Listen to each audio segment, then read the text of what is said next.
kalau mau kau masuk politik banyak dulu uangmu. Jangan usah mikir gabung di politik karena kalau gabung rusak nanti. Nah, kalau misalkan kalian tidak terjun, nah, siapa yang mengurusi bangsa dan negara ini? Yang punya niat baik untuk membangun bangsa ini, kalau kalian tidak masuk, nanti para lakon-lakon politik ini akan diisi oleh orang-orang yang tidak benar. Generasi-generasi kita sekarang lebih mementingkan main PUBG, Mobile Legends, Free Fire, ya kan? Atau lebih pegang HP daripada pegang peran.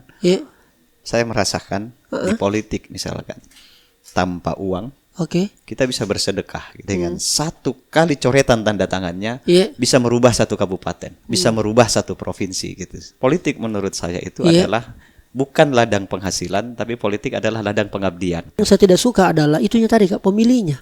Karena kalau dulu mina lupa Miki. Karena anak kita ini butuh sosok seorang ayah. Tapi karena dia lebih sayang ke masyarakat, dia lupa keluarganya. Sayang masyarakat itu cuma 5 tahun, tapi keluarga selamanya gitu kan. Saatnya bilang, kamu kelas.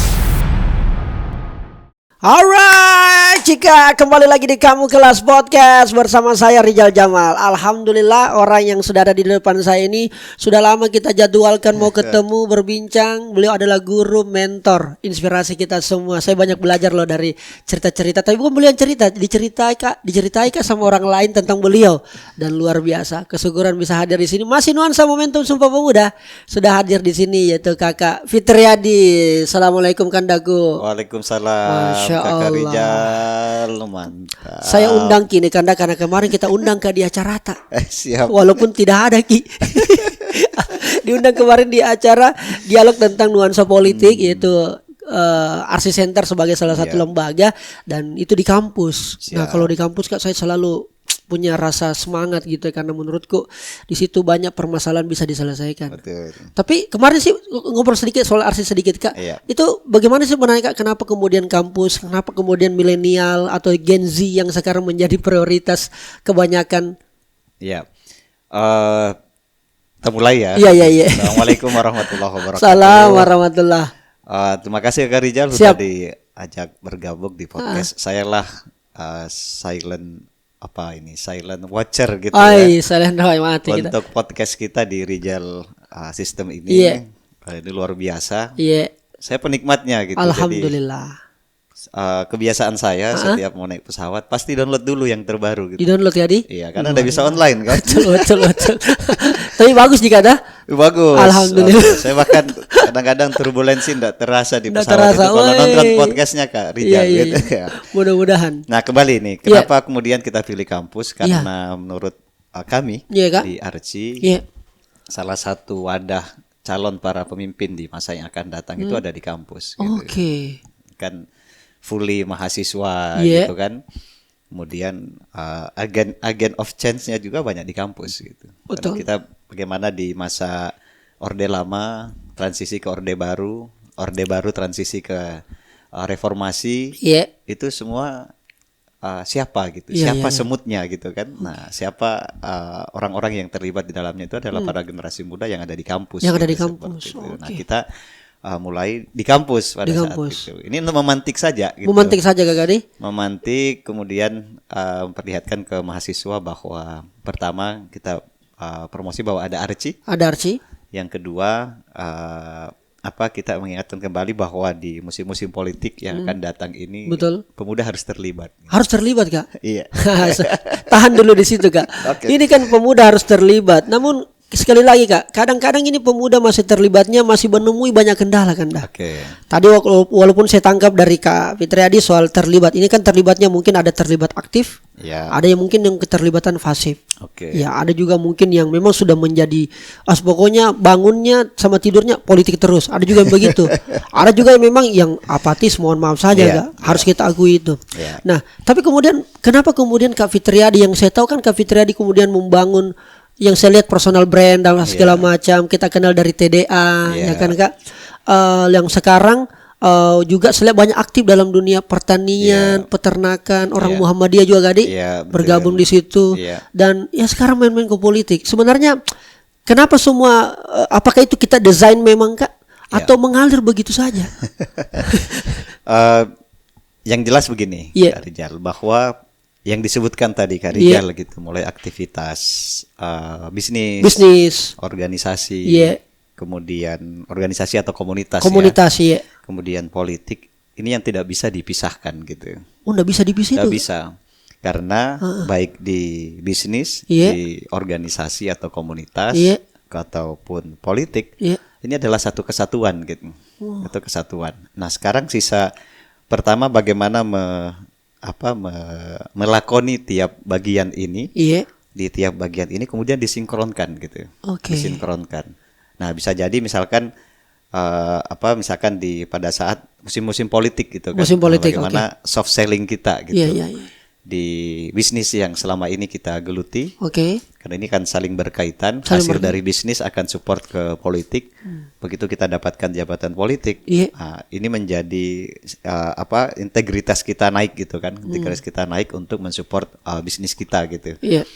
Nah setelah tapi ada yang spesial gitu di politik yang saya lakukan selama ini Kak Rijal gitu. Begitu di politik, nah ini harus paham posisinya, karena politik untuk saat ini di Indonesia ini masih sesuatu yang kebanyakan orang menganggapnya itu sebagai hal yang tabu untuk digabung kemana-mana gitu. Sangat Kak. Iya kan. Sangat. Akhirnya banyak yang apolitis, betul. Iya kan, anti politik. Betul. Kemudian kenapa seperti itu? Karena lakon-lakon politik yang ada saat ini itu diisi oleh yang, mohon maaf ya, tidak semua gitu, diisi yang tanda kutip menjadikan politik itu hanya untuk menambah penghasilan gitu. Iya kan, akhirnya semua dilabrak, yang benar salah, kemudian yang cocok tidak cocok semuanya dilakukan, dihalalkan segala cara lah Kak, untuk menambah penghasilan saja gitu kan. Padahal sebenarnya politik menurut saya itu adalah bukan ladang penghasilan, tapi politik adalah ladang pengabdian. Sehingga harus selesai. Harus selesai dulu. Di bisnisnya selesai, di organisasi juga seperti itu. Kemudian baru berkiprah di politik gitu. Nah, berarti sepakat Kak, ada narasi yang kemarin ini selalu muncul bahwa kalau mau masuk politik banyak pi dulu uangmu. Orang kaya pi yang bisa masuk ke politik. 90% gitu ya. Oh gitu kan, 90% setuju. Gitu. Ini menarik ini. Kenapa toseng Kak? Kenapa toseng ya? Kenapa 90%? Karena 10%-nya saya buktikan Kak. Bahwa Kak Rijal. Bahwa 10% itu bisa membuat kita terjun lebih jauh di politik dengan jabatan yang jabatan yang dikejar oleh banyak orang misalkan. Pengalaman saya di 2013-2014 kemarin berkampanye gitu kan. Mulai di akhir 2013 kemudian sampai pada pemilihan 2014, total kami hanya menghabiskan kurang dari 50 juta gitu untuk kemudian bisa terpilih kabupaten gitu, di DPRD kabupaten. Masya Allah. Itu ya, jadi 90%-nya memang butuh duit gitu. Butuh duit ya, nggak bisa kita pungkiri. Artinya 90% itu uang yang banyak. Kemudian 10% itu tidak harus banyak gitu. Tidak harus banyak Kak. Ya, karena ini berkaitan dengan yang tadi ya, yang dua yang tadi. Tapi saya tidak bilang bahwa dengan berorganisasi tujuan kita supaya bisa mendapatkan jabatan di politik gitu, atau tujuan kita berbisnis untuk mendapatkan jabatan yang kita inginkan di politik. Ini kembali lagi gitu kan. Tujuan kita berbisnis untuk apa? Tujuan kita berorganisasi untuk apa? Tujuan kita berpolitik untuk apa? Ini ada satu benang merahnya Kak Rijal. Dari tiga tadi ini. Dari tiga tadi ini. Walaupun tadi berbeda secara betul. Praktikal gitu ya. Tapi ada satu benang merahnya. Apa? Jembatan kebaikan. Jembatan kebaikan. Kita bisnis, ada karyawan. Tiap bulan kita berikan insentif atau upah gitu ya. Nah, itu jembatan kebaikan gitu. Akhirnya anak-anak atau anak istri atau keluarga dari karyawan kita bisa makan lah, bisa ini gitu kan. Kemudian organisasi juga jembatan kebaikan. Organisasi kita tidak digaji, tidak diberikan insentif, tetapi kita memberikan waktu, tenaga, pikiran, aktif di organisasi itu untuk kebaikan. Di politik juga seperti itu. Makanya biar sinkron, harus sama di bisnis, tujuannya sama untuk menjadi jembatan kebaikan. Kemudian di organisasi juga menjadi jembatan kebaikan. Di politik itu jembatan kebaikan. Nah, jangan sampai niat kita untuk menjadi jembatan kebaikan ini dirusak oleh hal-hal yang tadi saya katakan, cocok tidak cocok, halal tidak halal gitu kan. Seperti itu. Nah, perbedaannya di akhir adalah di saat berbisnis, kalau itu bisnis kita sendiri, ya itu enggak ada yang periksa selain kita gitu. Kalau bisnis. Di organisasi paling LPJ. Itu pun kan? Juga ada yang triwulan, ada yang tahunan. Ya kan? Kalau organisasinya benar ya. Tapi kalau di politik kita bisa ketemu dua nanti. Kalau istilah saya itu orang Makassar bilang yang pertama ketemu bapak kah? Ketemu bapak kah? Iya. BPK. Gitu. Bapak kah? Oke. Nah, yang kedua, ini yang saya kira ini yang menjadi wanti-wanti kita semua sebagai pejabat publik itu adalah ketemu KPK gitu kan? Rompi oranye. Rompi orange itu. Nah, ini yang paling kita hindari. Betul. Ya, walaupun sebenarnya peluangnya sangat besar gitu ya di politik, makanya niatnya ya itu harus menjadi jembatan kebaikan tanpa ada niat-niat yang lain. Seperti Kak, saya disclaimer Kak. Oke lah, saya sepakat soal jembatan kebaikan, niatnya awalnya apa segala macam. Tapi ternyata Kak, dalam proses yang terjadi, yang terlihat, kita juga bisa merasakan di Makassar, di Sulawesi Selatan, yang masyarakat anggap baik, track record, jejak digital dan seterusnya, akhirnya kecebur juga kan. Ini selama ini walau alam ya lah Kak, saya cukup termasuk juga silent reader untuk beberapa hukum dan sebagainya, walaupun saya bukan orang hukum Kak. Akhirnya saya merasa bahwa hukum ini itu di kasta kedua, di atasnya adalah politik. Jadi tergantung orang-orang politik mau memainkan ini hukum. Kalau kemudian di sana misalnya merasa bahwa saya dislike, ini like and dislike saja, bukan persoalan apakah kau benar atau salah. Tapi kalau kau saya tidak suka, kau siap-siap kau dicarikan ini. Itu kemudian akhirnya membuat kami ini anak-anak muda Kak, kadang-kadang ya sudah bahwa memang ini politik sudah menjamin bergabung di politik. Narasi berkembang Kak ya. Jamin tidak usah mikir gabung di politik, karena kalau gabung rusak nanti. Itu akhirnya begitu Kak. Gimana toseng itu sebagai bosnya Arsi melihat ini kan. Kadang-kadang juga saya dikasih DM, di komen sama Nana, Kak, kenapa itu konten tak selalu bahas politik Kak? Selalu bahas pemerintahan apa segala macam. Kalau saya kan tiga kalau saya Kak.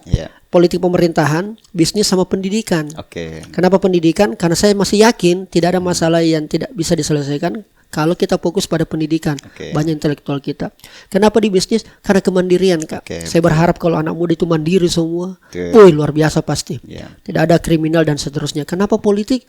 Karena yang atur ini barang kasihan. Itu kira-kira ya. Itu gimana itu Kak? Kalau kemudian fenomena yang terjadi justru berbalik yang kita sampaikan tadi. Ini pertanyaan mendebarkan hati meja. Saya minum dulu. Minum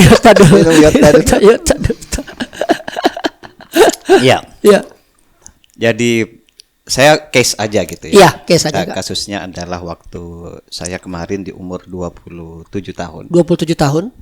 Sebenarnya dari umur 20 berapa ya, umur 23, 22 itu sudah jadi ketua partai waktu itu.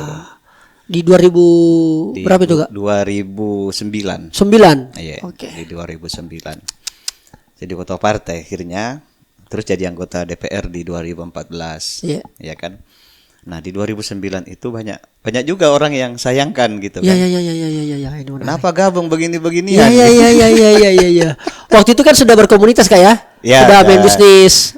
Sudah berbisnis kan dari tahun 2007 gitu. Kita kemudian diberi amanah oleh almarhum ayah saya untuk mengurus bisnis gitu kan. 2007. Kemudian di 2009 itu kemudian diamanahkan menjadi ketua partai di kecamatan gitu. Ya, pertama saya bilang ini adalah pendidikan politik praktis saya.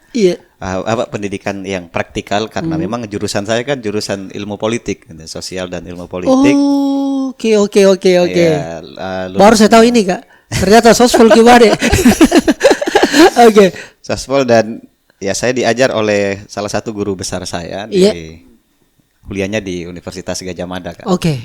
Di UGM. Itu Pak Amin Rais dulu. Jadi salah satu dosen kami. Pak Amin Rais itu dia bilang bahwa ini kan terkenal ya sekarang, ini baru terkenal. Kita di tahun 2005 itu Pak Amin Rais sampaikan ke kami pada saat kuliah bahwa nanti selepas kuliah, kalau tidak punya pekerjaan yang misalkan jadi PNS atau jadi pegawai bank atau jadi karyawan gitu kan, tidak mungkin kalian di organisasi terus, maka terjunlah politik gitu. Sama pertanyaannya, kenapa harus terjun gitu kan? Nah, kami yang pada saat itu baru lulus SMA kemudian diberikan narasi oleh Pak Amin Rais yang memang ya kita tahu track record beliau di masa reformasi seperti apa gitu kan. Nah, kalau misalkan kalian tidak terjun, nah, siapa yang mengurusi bangsa dan negara ini? Kalaupun nanti ada yang terjun, kalian yang baik, yang punya visi misi membangun, yang punya niat baik untuk membangun bangsa ini, kalau kalian tidak masuk, nanti para lakon-lakon politik ini akan diisi oleh orang-orang yang tidak benar. Gitu. Itu kata Pak Amin. Sehingga tahun 2009 begitu saya ditawari, saya ingat itu pesannya gitu kan. Tertancap betul di pikiran. Tertancap betul. Gitu kan. Akhirnya saya katakan, oke, bismillah. Saya jadi ketua partai, tapi sekali lagi jembatan kebaikan. Gitu. Dengan bisnis yang saya miliki pada saat itu, nah kita tetap ada ya program per bulannya itu adalah 2,5% gitu. Ini kan bisnis. Kemudian kita keluarkan, kadang kita lebihkan. Nah, lebihnya itu yang kita cari pada saat musim politik. Kalau 2,5%-nya kita tidak cari, karena itu adalah kewajiban kita. Kewajibannya, gitu. Di politik yang harus dipahami adalah jangan melulu berbicara tentang sedekah gitu. Politik itu sampai di dunia gitu. Ada hal yang kemudian kita harus minta imbalannya gitu. Ada hal yang memang itu kita ikhlaskan. Itu di politik. Itu di politik. Gitu. Jadi harus berpikirnya itu bahwa politik itu bukan lembaga sosial. Itu lain lagi dia. Lain lagi. Itu kan bisa ada di organisasi, bisa pun ada di bisnis. Kalau di politik, itu dominan I give you, ya kan? What I got gitu. Saya berikan kamu sesuatu, apa yang saya dapatkan dari kamu gitu. Itu pada saat bicara politik. Tapi kalau datang ke masjid, nyumbang dan lain sebagainya, itu jangan bawa niat itu gitu kan, seperti itu. Nah, kembali lagi ke pertanyaan Kak Rijal. Akhirnya banyak yang merasa jangan bisa gabung deh. Karena terlalu begini dan tak kalah kotor nih. Tak kalah kotor nih. Anggaplah begitu Kak ya. Ternyata begitu saya bergabung di 2014 itu masuk ke lembaga Dewan Perwakilan Rakyat Daerah yang memang menjadi lembaga resmi politik kita di Indonesia. Ternyata pilihan kita itu ada di diri kita sendiri gitu. Bahwa saya ingin melakukan A, B, C, D itu ada di kita gitu. Saya ingin terjun ke kolam itu, kan bisa kita lihat ini kolamnya kolam apa? Ini kolam susu atau kolam betul. Atau kolam yang lain gitu kan. Nah, kalau saya terjun dapat apa? Seperti itu pilihannya. Tapi kemudian yang menarik, Kak Rijal, kadang-kadang di saat kita tidak mau terjun, itu dipaksa kita terjun gitu. Karena sistem.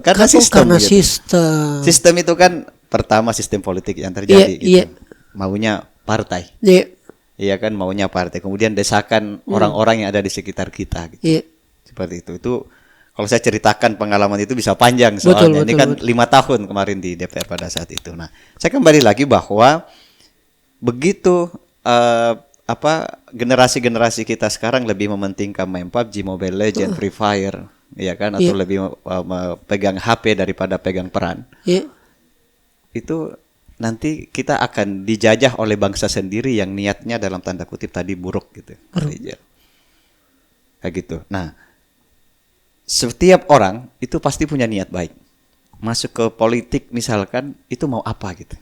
Pastilah ada niat baiknya. Makanya sampaikan bahwa ini kan 3 tadi ya, bisnis, organisasi, kemudian politik gitu. Ini versi saya ya. Ini versi orang bisa berbeda-beda. Artinya bisa berbeda kita dengan Kak Fitriadi. Bisnis tadi Kak Rijal sudah sebutkan bagus sekali, kemandirian. Inilah base kita gitu. Betul. Penghasilan kita, dapur kita yang menjamin keluarga kita gitu kan, yang menjamin. Pokoknya kita di politik misalkan kita terima gaji bulanan tanpa harus neko-neko, itu sudah ada yang jamin. Itu bisnis kita. Jadi harus selesai di sini gitu. Harus selesai. Sehingga nanti fungsinya kita di DPRD itu atau jadi pemimpin, jadi bupati, gubernur atau apapun itu adalah memang ladang pengabdian. Bukan ladang penghasilan ya, walaupun memang ada hasilnya juga gitu. Ya kan? Tapi tidak sebanyak kalau misalkan kita bisnis, gitu kan. Nah, ini harus selesai dulu di sini, harus mandiri dulu. Oke. Yang kedua, organisasi. Organisasi ini adalah skill kita, skill leadershipnya, komunikasinya, gitu kan, kepemimpinan, kemudian menghadapi tekanan, gelombang. Gitu. Betul. Karena begitu masuk politik, ini ada anekdot itu yang saya rasakan gitu, bahwa ada teman saya di politik dan dia seorang, ini cerita saya sebut nama ya. Dia seorang nakoda kapal gitu. Oke. Ya, begitu sama-sama kita di DPR kemarin, begitu di 1 bulan pertama, dia sampaikan ke saya, wah, gini Fitriadi, ternyata gelombang di darat itu, ombak di darat itu lebih keras daripada ombak di laut gitu. Itu 1 bulan itu. Baru 1 bulan. Duduk sama-sama kita. Sama-sama gitu. Ternyata dia rasakan gelombang di laut itu tidak ada apa-apanya. Iya, karena bisa diukur kan. Bisa diukur. Ini kenaikan tinggi. Badai apa, angin gitu. Kencang. Iya. Ternyata di darat. Ombak di darat. Ini yang lebih berbahaya. Itu tadi di tempat di mana menghadapi masalah itu di organisasi. Betul, Yang penting kita di organisasi aktif memberikan sesuatu. Ini yang harus dilakukan oleh anak muda. Pertama, selesai di kantongnya. Yang kedua, untuk skill dalam memimpin itu bisa berproses di organisasi aktif gitu ya. Kemudian baru bisa terjun seperti itu ke politik. Berarti kalau begitu Kak, yang saya lihat adalah berarti ini politik adalah top level. Puncak dari segala kebaikan-kebaikan jembatan-jembatan tadi. Betul. Ada orang kaya, punya pengalaman organisasi, tapi ketika dia tidak masuk ke politik, kasar juga kalau saya bilang sama doan Ji. Ada jembatan yang belum terselesaikan. Begitu Kak kira-kira saya bisa simpulkan Kak? Kalau itu dikatakan politik itu yang tertinggi misalkan, itu tergantung siapa yang melihat. Rijal. Tergantung kita Kak ya? Iya, tergantung siapa yang melihat. Karena ya tidak harus lewat politik kemudian kita masuk surga gitu kan. Ada saja orang yang sampai di bisnis gitu kan. Ada saja orang yang sampai di organisasi, ada saja rezekinya gitu kan untuk bisa berbuat lebih gitu. Cuman saya merasakan di politik misalkan tanpa uang, kita bisa bersedekah gitu. Itu tadi jembatan kebaikan. Itu di politik kan? Di politik gitu. Mana poe tidak tena doe, tapi kita bisa sedekah. Kita bisa sedekah gitu. Sedekah apa? Misalkan karena kita punya jabatan politik yang kemudian dianggap sangat sangat terpandang lah. Iya. Nah, kita bisa membantu orang melalui kebijakan. Melalui kebijakan misalkan seperti itu. Sehingga kita lihat begitu banyak bupati atau gubernur dengan 1 kali coretan tanda tangannya bisa merubah 1 kabupaten, bisa merubah 1 provinsi gitu. Bisa merubah negara ini gitu kan. Itu tanpa uang itu tanda tangan. Paling kita hanya beli pulpen sediakan. Ya ada tintanya dan lain sebagainya kan. Tapi dengan tanda tangannya kelar ini masalah gitu kan. Tapi dengan tanda tangannya juga 1 provinsi bisa masuk neraka semuanya gitu misalkan. Itu terburuknya seperti itu. Nah, itulah kemudian Kak yang saya selalu dengar juga. Saya kan termasuk yang selalu betul-betul saya riset baik Kak. Sebenarnya apa yang menjadi masalah kemudian kenapa stigma kemudian politik itu begitu sedemikian rupa Kak. Ditambah lagi ketika kemudian ada anak muda yang mau masuk ke politik apa segala macam. Apalagi juga saya marketku dalam bikin konten selama ini. Jangan Rijal coba-coba masuk ke situ. Cocok Rijal di sini. Begini Miko apa segala macam. Walaupun kemudian pada akhirnya keresahan itu saya ini kan banyak sekali keresahan Kak. Saya berangkat dari keresahan. Saya dengan keresahan ini bisa menghasilkan solusi. Dunia terasa gelap, makanya Thomas Alva Edison bikin lampu. Akan orang ini punya keresahan ini, makanya sudah bisa mau mandiri deh. Nggak bisa Kak saya rutinitas jadi pegawai, jadi pengusaha Kak deh. Kan begitu Kak. Dan keresahan di politik ini sangat banyak sekali karena begitu tadi Kak. Stigmanya memang yang kadang-kadang. Makanya saya berjuang di konten. Bagaimana kemudian politik tidak seitu. Tidak sini. Makanya banyak protes saya Kak. Ini juga bantu Kak sebagaimana menjawab Kanda. Dia bilang, Kanda, kita itu pacetong. Saya bilang, apa sih? Dia bilang, kita itu Kak, kita kritik selalu orang. Kita kritik pemerintah apa segala macam. Jadi saya bilang, apa yang masalah dengan mengkritik? Tapi masalahnya Kak, kita jalan-jalan juga sama dia. Terus kalau ada acara Kak, kita golai juga. Jadi kami tidak percaya Kak. Ternyata Kak Rijal ini cuma begitu-begitulah Kak. Itu saya nggak mati bija. Jadi kalau kita kamu lihat fenomena yang itu kemudian bahwa sudah Mila, kalau ada orang baik tahan lalu, jangan masuk ke politik kasihan. Nanti dia bisa kecebur. Artinya apa? Gelombang darat ternyata tadi itulah. Ya kan? Menarik ini. Jadi saya ke Kak Rijalnya dulu. Iya, oke. Kalau ada keresahan di dalam diri tak, itu pertanda gitu. Pertanda bahwa Kak Rijal ini harus berbuat satu. Jadi kalau resah saja itu jadi penyakit gitu kan. Mati Mija. Iya. Jadi harus berbuat. Nah, berbuatnya kan disesuaikan dengan level kita saat ini. Posisinya kita sekarang. Posisinya kita paham. Saat ini. Yang salah itu kalau resah kemudian ya lebih banyak di kamar atau di rumah atau enak dengan diri sendiri, pergi jalan-jalan gitu kan. Iya. Ya itu enak di kita gitu. Enak di kita, oke. Iya kan? Tapi kita sebagai pemuda, sebagai generasi-generasi yang menjadi pelanjut estafet di masa yang akan datang. Resah melihat kondisi itu salah satu pertanda baik gitu.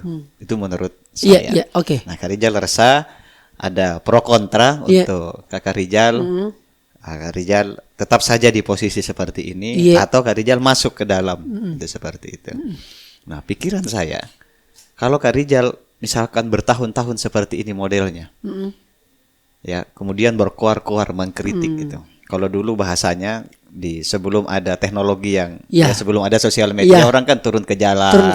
Betul. Ya walaupun sekarang masih ada gitu tapi intensitasnya berkurang. Orang mahasiswa itu kemudian demo dan sebagainya. Nah, sekarang penyampaian kritik itu kan banyak. Bisa lewat sosial media yang bisa kita miliki bisa dengan studio podcast yang dimiliki oleh Kakak Rijal Tapi pertanyaannya sampai kapan?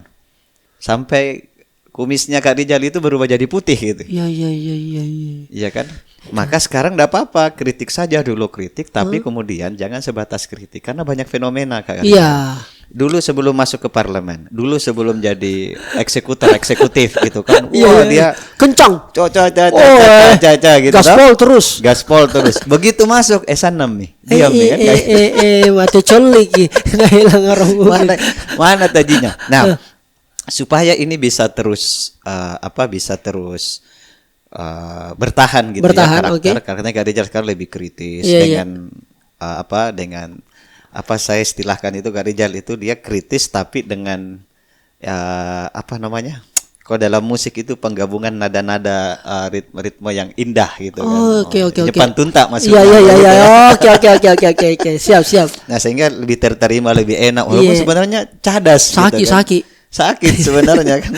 Nah, tapi mau sampai kapan? Sampai kapan? Kalau sampai habis air liur tak Kakak Rijal? Itu tidak berubah itu kalau di sini jadi terus. Kalaupun ada yang dengar dan mengerti sama yang kita bicarakan, ya paling efeknya. Tapi kalau coba Kakak Rijal sendiri misalkan jadi wali kota gitu kan. Kita tidak tahu ya. Amin. Kita aminkan enggak? Karena jembatan kebaikan. Iya, jembatan wali kota nanti. Kan sudah tahu keresahan-keresahan. Nah, supaya itu tidak hilang, maka jangan terjebak kepada kepentingan tertentu di politik gitu. Kepentingan tertentu di politik itu yang macam-macam. Kita lihat ini sekarang kan. Iya. Yang kita masuk kepentingan tertentu adalah itu tadi. Jadi bukan jadi jembatan kebaikan. Termasuk keinginan partai yang kadang-kadang berlawanan dengan kita. Bukan jadi ladang pengabdian tapi ladang penghasilan. Penghasilan. Akhirnya yang menggunakan segala cara. Itu keliru itu memang kayak. Walaupun memang penghasilannya ada. Dan terbilang besar lah gitu. Iya kan? Apalagi memang kan anggaran diatur di situ. Anggaplah kalau misalnya perwakilan kata di DPR. Nah, supaya tidak terjebak. Ini bagi generasi muda ini tentunya yang ini kan lagi mau musim politik ini 2024. Tahun depan ini sudah tahun politik Kak, 2023. Maka pertama perbaiki niat dulu. Tadi untuk menjadi jembatan kebaikan itu kan memang dari awalnya harus baik. Terus gimana caranya Kak? Kalau dari awal kita sudah bertarung dengan cara-cara yang tidak sportif, seperti itu. Ya pertama berbuat saja dulu, masuk saja dulu kan, sampai kemudian kita mengenal ada istilah politik kasihan. Kasihan, 4 kali ini tidak terpilih kasihan. Kasihan. Politik kasihan, pengen dibilang itu di. Oke. Ini dibully terus kasihan, gitu kan. Pokoknya kalau ada judulnya media pasti dia disudutkan gitu. Itu politik kasihan. Akhirnya orang pilih, akhirnya terpilih. Itu banyak yang seperti itu. Ya, kemudian masuk saja dulu. Nah, sampai di dalam itu jangan terjebak dengan politik kepentingan. Karena nanti itu saya sebut bahwa pelajaran di DPR 5 tahun itu seperti saya kuliah atau belajar 30 tahun gitu. Begitu Kak Di? Iya. Padahal 5 tahun jadi gini. 5 tahun. Jadi belajar kepemimpinan, belajar komunikasi, belajar memutuskan sesuatu gitu kan. Itu sangat apa ya? Memang sangat shaping our personality, shaping our leadership, shaping all gitu. Iya. Shaping all. Dan tuh Kak Rijal harus masuk dah pokoknya nanti gitu. Persoalan kapan? Tergantung levelnya Kak Rijal. Iya. Jangan juga dipaksakan. Yang bahaya itu adalah sota. Iya. Ini yang kemarin tema yang kita seminarkan ya, dialogkan. Iya, karena mumpung Kak Rijal lagi terkenal sekarang, masuk kemudian sota-sota kita masuk. Iya. Masuk temapai akhirnya ada foto dan lain sebagainya. Padahal itu awal kehancuran karir tak misalkan. Betul. Itu. Bisa jadi. Makanya jangan sota. Supaya tidak sota, pakai konsultan gitu kan. Sukanya ini barang deh. Betul. Karena ada ilmunya ini barang. Ada ilmunya, ada strategi tertentu dan metodenya. Betul. Jangan sota, Bos. Itu dia. Oke. Pertama kita jangan apolitis kan. Jangan apolitis, jelas itu. Pokoknya harus terlibat. Harus terlibat. Oke. Ya kan baik jin itu. Naga panas deh. Oke. Wah, saya minum dulu kayaknya nih. Oke, baik. Oke. Kayak gitu Kak Rijal. Jadi pada dasarnya kemudian Kak, ketika saya selalu pride, saya malah merasa bangga Kak, ada kebanggaan tersendiri ketika kemudian anak-anak muda, dan penentuannya di 2024 ini Kak. Penentuannya di 2024 gimana kemudian akan rame, prediksi saya Kak, akan rame banyak anak muda. Apakah itu Gen Z, milenial, intinya range-nya di usia muda lah, masih produktif. Dan selalu saya sampaikan kepada mereka-mereka yang muda dan duduk sekarang, pakesinya ampe-ampemu. Saya bilang perbaiki kesian. Karena ketika kemudian anak muda yang sekarang tidak memperlihatkan, maka kami yang kemudian anak muda, misalnya saya atau mungkin teman-teman yang lain, kita tidak tahu, mau anggaplah menawarkan diri atau diminta, kau anak muda kemarin, apa maksudnya kau andalkan sebagai mudamu, itu yang muda tidak ada yang bikin. Justru kemudian dia dimainkan, bukan sebagai memainkan. Karena terjebak mungkin pada suasana situasi yang mungkin kita tidak tahu di dalam. Walaupun saya ini Kak pernah membantu 1 tahun setengah sebagai tenaga ahli. Walaupun diminta 5 tahun, tapi saya bilang saya tidak sanggup. Karena pertama saya tidak mau kalau saya masih kurang ilmu. Yang kedua saya lihat beberapa hal yang menjadi keresahan tidak sampai juga. Izinkan saya belajar lagi di luar, kayaknya lebih banyak hal yang bisa dapatkan. Itu yang menjadi pertimbangan utama Kak, sehingga selalu saya sampaikan bahwa politik ini, teman-teman anak-anak muda ini yang selalu merasa bahwa sudah mikanda kalau kita ngopi-ngopi di warkop kayak sudah menjadi lagi bahas politik kan dah. Karena tidak pernah tunjuk juga lihat. Jadi selalu saya bilang Kak, kau tidak melihat, kau tidak dilihat karena sebelumnya kau memang tidak melihat. Sehingga ya begitu. Sambil contoh Kanda, beberapa seniman-seniman budayawan, Jal itu tidak mungkin bantu-bantu apa segala macam. Saya pergi lapor, Pak Dewan tidak mau tahu bantu-bantu tongit tahu, susah Jal. Dulu kita datang, konon tidak mau. Pas kemudian sekarang ada Miki idat tidak mau. Begitulah Kak. Jadi saya menurut, ini yang menurutku perlu dicarikan jalan bagaimana caranya. Itu gimana sih Kak? Pertama kita sekarang bicara kesempatan gitu. Kesempatan. Kadang kesempatan itu tidak datang 2 kali gitu kan. Pertama, umur siapa yang tahu. Ya kan? Betul deh. Iya, umur siapa yang tahu. Yang kedua, momentum. Iya kan? Jadi momentum ini ada momentum. Kita lihat bagaimana seorang sosok misalkan di panggung nasional saat ini, begitu diminta oleh salah satu partai untuk bisa berkiprah lebih besar dan lebih luas, dia sampaikan bahwa minimal saya menunjukkan ke generasi muda, terutama ke anak-anaknya dia, bahwa begitu saya ditawari kesempatan besar, saya tidak mundur. Itu bahasa itu kalau diartikan latah atau sota gitu, itu nanti banyak yang terjebak gitu. Ambil mi deh. Oh betul. Orang ini, figur ini menyampaikan itu karena sudah mengukur. Pertama dia paham resiko. Bahwa jabatan yang sebelumnya pasti dia akan tinggalkan gitu kan. Yang kedua bisa jadi kalah gitu kan. Nah dia kalah tapi lebih bagus mencoba dulu, masuk dulu baru kalah daripada tidak mencoba sama sekali, itu sudah kalah duluan gitu Iya kan. iya betul. Kayak gitu. Jadi kesempatan itu. Jadi kalau memang ada yang memberikan kesempatan, Ada ruangnya. Ada ruangnya. Jangan sota gitu kan. Ukur dulu.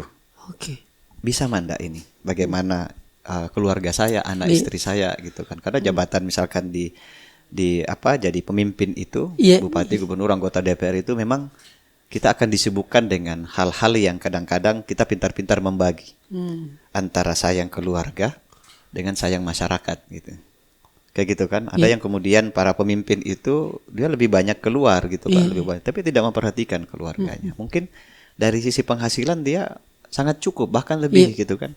Tapi kan tidak melulu dengan uang, butuh kasih sayang, butuh perhatian. Anak-anak kita ini butuh sosok seorang ayah misalkan seperti itu. Tapi karena dia lebih sayang ke masyarakat, dia lupa keluarganya.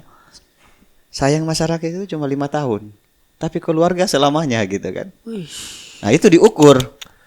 Kembali ke ukur yang lain adalah kemampuan kita. Sistem perpolitikan kita di Indonesia ini memang masih menganut ya siapa yang banyak dia menang gitu. Iya betul. Itu kadang-kadang seperti itu. Kenapa ada sistem seperti itu? Karena memang di masyarakat kita ini masih dibentuk dengan cara tangan di bawah gitu kan. Meminta, yuk kasih, saya coblos gitu. Nah itu gimana caranya Kak supaya kemudian masyarakat ini bisa tercerdaskan untuk persoalan Anak ini? muda harus masuk. Anak muda itu sekarang dengan kita lebih pada edukasi bahwa anti politik uang gitu kan. Nah, kita pun di konsultan misalkan itu selalu melihat peluang calon ini tanpa politik uang bisa menang. Kalau tanpa itu ndak usah. Jangan, itu karena akan edukasi masyarakat itu akan mengakar dan berlarut-larut. Nah, sebenarnya ini warisan penjajah gitu ya. Warisan penjajah. Siapa yang paling bagus setorannya, dia yang enak hidupnya gitu. Wih. Poinnya tadi tuh Kak, ya supaya kemudian masyarakat kita tidak seperti apa yang kita lihat sekarang yang masih mendominasi, anak muda harus masuk. Anak muda harus masuk. Saya tadi betul-betul cerna tadi itu kata-kata itu Kak. Anak muda harus masuk. Karena begini Kak, saya suka demokrasi Kak. I like very much demokrasi karena politik itu akhirnya kelihatan sebagai partisipatif, melibatkan semua orang. Tapi yang saya tidak suka adalah itunya tadi Kak, pemilihnya.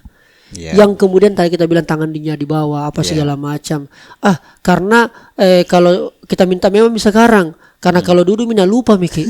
Akhirnya itu menjamur Kak. Akhirnya figur-figur yang mungkin baik, terbaik di antara sekian yang terbaik ini akhirnya tidak dapat ruang dan kesempatan. Akhirnya ada beberapa kemarin saya tanya Kak, teman segala macam kapok Kak. Sudah kau Rijal itu enak bilang dorong-dorong ke semangat ki kau bikin kontenmu tapi kau ndak rasakan. Coba kau rasa-rasa dulu mati meja. Untung di sini Kak Petradi adalah sosok yang sudah pernah merasakan. Tapi saya penasaran loh Kak, kenapa sih ndak lanjut gitu? Kan biasa itu candu itu Kak. Biasanya itu lagi kita kembali melihat bahwa betul kata Kak Rijal bahwa ini adalah candu itu kan bikin enak. Tapi pertama ya tentu ada hal yang menjadi alasan. Ada pertimbangan lah Kak. Pertama bahwa di 2019 kemarin internal partai kita kan lagi ada ombaknya gitu. Ada ombaknya gitu seperti itu yang kemudian akhirnya terpecah lah gitu, seperti itu. Yang kedua pilihan-pilihannya memang kita sebenarnya saya masih mau melanjutkan jembatan kebaikan itu. Tapi kemudian sekali lagi sebaik-baik kita merencanakan tapi ada yang menentukan. Betul Dan ini saya pada prinsip bahwa saya orang Islam gitu kan. Teman-teman yang Islam juga kan ada ayat di dalam Al-Qur'an yang menurut kita itu baik, belum tentu baik bagimu gitu. Betul. Belum yang menurut kita itu tidak baik, belum tentu juga tidak baik. Jangan sampai itu yang terbaik bagimu. Gitu kan? Seperti itu. Makanya konsep yang perlu dimiliki oleh anak muda begitu terjun ke perpolitikan, terutama pada saat pemilihan, itu adalah konsep ikhlas gitu kan. Apapun yang terjadi, apapun hasilnya, itu harus bisa menerima gitu. Kayak gitu. Itu harus dimiliki gitu. Jadi kemudian ambisi boleh, target boleh. Kemudian berapi-api dengan keinginan itu boleh, tapi kembalikan lagi bahwa ada yang maha penentu gitu. Betul. Dan itu bisa menjadi salah satu apapun hasilnya itu akan menjadi batu lompatan kita. Oh iya tahu pernah Tommy caleg gitu. Pernah Tommy jadi calon. Iya kan? Kalau memang ada kesempatan di periode yang akan datang, masuk lagi. Sampai kemudian kita tidak terpilih misalkan 5 kali, enak kasih sama kita orang tuh. Pilih Miko dong. Luar biasa. Seperti itu. Cocok. Iya. Kak, di bagian akhir ini, Oke. kalau kemudian orang yang sudah, apalagi sudah masuk tahun politik ini, saya kemarin sampaikan di salah satu partai Kak, ketika saya diminta untuk menyampaikan tentang politik virtual, bagaimana strategi kampanye digital dan sebagainya. Saya sampaikan bahwa terlambat sekali Miki itu sebenarnya kalau kita mulai Januari 2023. Strategi kampanye apa segala macam. Kalau untuk bermain di wilayah udara, saya jelaskan kenapa pentingnya udara dan sebagainya, serangan udara. Kita lebih contoh-contoh hasil Pilpres lah, hasil pilkada ini dan seterusnya.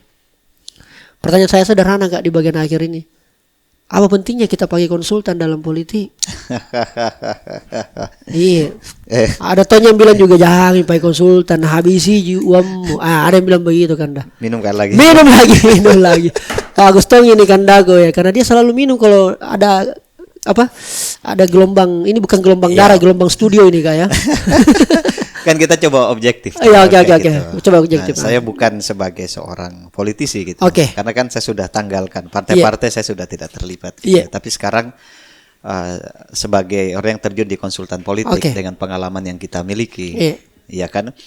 Nah, apa perbedaan memakai dan tidak memakai konsultan? Oke. Ya, jangan lagi jauh-jauh. Di saat ingin bangun ini gedung misalkan, gedung podcast ini yang ada di Hotel Amaris misalkan seperti itu. Pertanyaannya pakai konsultan tidak? Pakailah. Apanya dihitung? RAB-nya. Betul. Apanya yang ingin didesain? Gambarnya. Iya. Masa bangun begitu saja? Saya punya uang sekian, kau bangun hotel ya? Terus tukang juga tidak ada perencanaan, tidak ada gambar, tidak ada RAB-nya, apa semua. Baru bisa tengahnya jadi habis misalkan 10M. Itu tanpa perencanaan. Kalau tidak ada perencanaan. Tidak ada perencanaan. Sama di politik. Iya. Di saat kita menginginkan sebuah bangunan yang bagus, kita ingin terpilih, maka direncanakan. Salah satunya adalah tahap pertama itu meriset. Kak Rijal nanti masuk misalkan. Siapa tahu ya. Nah, kita riset Kak Rijal. Seterkenal apa sih? Iya. Karena begini, ada orang yang terkenal, popularitasnya bagus. Tapi bisa jadi tidak terpilih. Banyak begitu Kak juga. Karena kenapa? Karena ini berkaitan dengan elektabilitas. Tingkat keterpilihan. Betul. Gitu. Ya kalau anekdot sekarang kan. Ini saya kira ini anekdot saja. Tidak perlu jadi rumus gitu. Jadi popularitas, Kak Rijal populer. Iya. Mudah-mudahan. Iya kan? Soalnya populer gitu. Iya. Ya kan banyak orang yang suka gitu. Amin. Banyak juga tidak suka Kak. Populer. Iya. Tapi begitu Kak Rijal masuk ke gelanggang. Iya. Banyak orang yang pilih tidak? Iya. Itu di riset Kak. Iya. Oh, di riset itu di riset. Oke. Mau jadi pilih nih. Iya. Saya suka Ji saja. Kan begini sama Ji, kita like postingan di feed. Like. Tapi mau share tidak? Iya. Kalau orang suka sekali, itu pasti dia share. Iya. Itu yang kita riset dan itu yang kita kerjakan. Jadi setelah riset kita kerjakan. Kita kerjakan bagaimana likability-nya ini, kesukaannya ini karena orang ini terkenal. Kemudian kita kerjakan supaya dia dipilih nanti dimasuk di TPS. Supaya ini bisa berjalan. Ada yang ketiga, isi tas. Penting juga itu Kak. Nah, isi tas ini diukur oleh konsultan. Sekian kita ini siapkan. Iya, jangan konsultan abal-abal gitu kan. Kalau konsultan abal-abal pasti prinsip ekonomi lagi. Ya karena orientasinya profit kan. Oke. Kalau kita di konsultan ini di Arci bukan orientasi profit. Kita orientasi menciptakan pemimpin yang benar gitu. Punya kualitas. Tidak harus dengan isi tas gitu kan. Iya. Tapi ya namanya survei kita kan melibatkan banyak orang. Betul. Iya kan. Ya, itu kan orang ke sana ke sini kan kalaupun pakai air, minimal dia dorong ke motornya atau mobilnya. Kalau pakai air Ji. Iya. Tapi kan butuh bensin, bensin naik gitu kan. Betul. Nah, itu butuh isi tas yang ketiga. Nah, itu yang dikerjakan oleh konsultan kan. Jadi bagaimana kita mensurvei populernya ini, Kemudian bagaimana dengan populernya ini orang mau memilih. Oke. Ya kan? Dan melakukan ini ya perlu isi tas. Oke. Kami tidak pernah mengatakan bahwa dengan isi tas Anda bisa terpilih, tidak. Tapi kita bisa mengukur. Ya, mengukur gitu seperti itu. Manfaat kita memakai konsultan. Konsultan yang perlu diingat bahwa konsultan itu bukan Tuhan. Iya. Iya kan? Artinya apa yang Anda bilang nasam itu sudah wajib itu. Iya, makanya para teman-teman calon pemimpin itu jangan juga misalkan memakai kita gitu, Archie, atau memakai konsultan lain kan banyak ji. Kemudian makanya terpilih mah ini gak pakai konsultan nggak? Banyak ji yang konsultan sampai tingkat nasional gagal. Iya betul. Karena ada ya itu tadi berarti jangan dianggap juga sebagai Tuhan. Iya gitu. Kita ini hanya membantu merencanakan. Bantu memprediksi, melihat. Prediksi. Di Archie kami pernah memenangkan. Ini calon di Jawa. Yang sebelumnya disiapkan. Kita sebut angka saja ya. Iya. Kan baik gini itu. Itu kesuka sekali. Diulang terus nanti itu Kak. Iya. Konsultan sebelumnya mengatakan siapkan kit 25. 25, oke. Ya kayak kita kalau kita sebut 25 tuh tanpa hitung berapa nolnya di belakang. Terus kita riset. Nah, kita kan di riset itu bukan hanya dia, tapi calon lawannya. Kemudian bagaimana gaya pemilih yang ada di situ modelnya. Kita riset 15 gini. Toh? 15 paling tinggi. Tapi biar itu 10-nya biar dia tabung. 15 ini yang kita kelola. Sampai dia menang Kak Rijal. Itu yang habis cuma 12. Ya karena efektif gitu kan. Efektifnya. Nah, kalau mau menembak itu kau pakai peluru ini. Ya, tekernya ke ini, jam menembaknya ini karena pada jam itu lewat itu burung-burung ada di situ. Itu konsultan. Oke. Itu konsultan, fungsi konsultan. Jadi efektivitas, efisiensi, ya kan, dan kalau memang rezekinya konsultan, rezekinya calon. Betul. Ya bisa saja. Nah sekarang ada pertanyaan. Apakah dengan tidak memakai isi tas tadi kita bisa terpilih? Iya kan? Iya. Sekarang apa sih yang tidak dibutuh? Apa sih yang tidak pakai uang gitu? Iya. Ini kan bukan sobat. Ini. Mic. Kamera. Intinya teman-teman anak muda itu kalau memang ada peluang, ada kesempatan. Momentumnya pas. Momentumnya termasuk tadi adalah memang base-nya tadi. Base-nya sudah bagus, sudah ada penghasilan, kemudian belajar berorganisasi, belajar kepemimpinan ini sudah dilewati gitu kan. Terjunlah karena kita membutuhkan anak muda yang visioner, yang punya mimpi, yang mau bekerja dengan prinsipnya dia gitu kan. Kemudian tanpa terjebak dengan kepentingan tertentu. Seperti itu sehingga kita butuhkan seperti itu. Luar biasa. Dicoba tak mengapa sesal jadi pengalaman. Kira-kira begitu kan Adi? Betul. Luar biasa. Betul. Kak, direkturku, coach, terima kasih banyak sudah hadir di kamu kelas. Saya bisa nitip pesan buat Kak Rijal. Silakan Kak. Kak Rijal itu ya. Kakak saya. Ini bisa di off dulu kameranya. Silakan kan Dago. Kak Rijal ini punya kesempatan sebenarnya. Iya, kalau dari sisi populernya gitu kan. Amin. Itu sudah sudah bagus lah gitu. Amin. Untuk di kalangan tertentu ya. Amin. Untuk di market tertentu gitu. Saya sampaikan ini bukan karena saya konsultan gitu Kak Rijal, bukan. Tapi jadikan populer itu pertama ya tentu jadi jembatan kebaikan. Amin. Setiap kata, setiap kalimat yang diucapkan oleh Kak Rijal itu harus menjadi amal jariah gitu. Amin. Kan ada kalau pepatah yang saya tambahkan dulu kan ada yang bilang harimau mati meninggalkan belang, gajah mati meninggalkan gading, manusia mati meninggalkan sosial media gitu. Podcast ini akan bertahan Kak Rijal. Amin. Jadi kalau dia keluarnya positif, bagus kayak gitu kan. Itu membuat orang bersemangat, akhirnya bisa melakukan yang terbaik. Itu jadi amal tak. Umur tiada yang tahu. Kak Rijal kalau misalkan sudah meninggalkan dunia ini, tapi mudah-mudahan umur panjang. Amin. Dan podcast ini masih terus ditonton. Amin. Itu akan bertambah terus amal tak gitu. Masya Allah. Kayak gitu kan? Iya. Kayak gitu. Jadi jangan berhenti. Di. Itu kesempatan pertama. Yang kedua, ini bisa jadi mendatangkan keberkahan buat Kak Rijal. Bisa jadi dari podcast ini tiba-tiba ada yang melirik Kak Rijal jadi calon wakil wali kota dulu kan. Woi, Masya Allah. Amin. Saya tidak promosi nih, tapi amin. Orang yang populer. Iya. Kemudian yang Kak Rijal ini tujuannya baik. Iya. Bagaimana baik itu bisa berubah jadi yang betul-betul baik gitu. Betul baik. Betul. Itu Kak Rijal punya kesempatan di situ. Amin. Jadi berkarya saja dulu sampai pada momentum tertentu. Iya. Ya Kak Rijal pada titik tertentu harus masuk memperbaiki tadi dengan tanda tangan tak. Masya Allah. Terlibat. Turun tangan. Betul. Jadi amal buat Kak Rijal. Amin. Wah, luar biasa. Terima kasih banyak Kak Fitriadi sudah hadir di sini. Saya mohon maaf, saya tidak menggurui gitu ya. Saya juga bukan yang paling pintar, tapi ya kita saling mengingatkan. Ini juga berlaku buat saya. Betul. Buat semuanya para penonton kita yang Amin. Ada di sini gitu. Betul. Itu yang paling penting Kak. Ketika kita menunjuk satu orang ke depan, 4 jari itu ke kita. Oke, betul. Itu kan kira-kira Kak. Iya. Ya, luar biasa. Terima kasih banyak Kak Fitri sudah datang.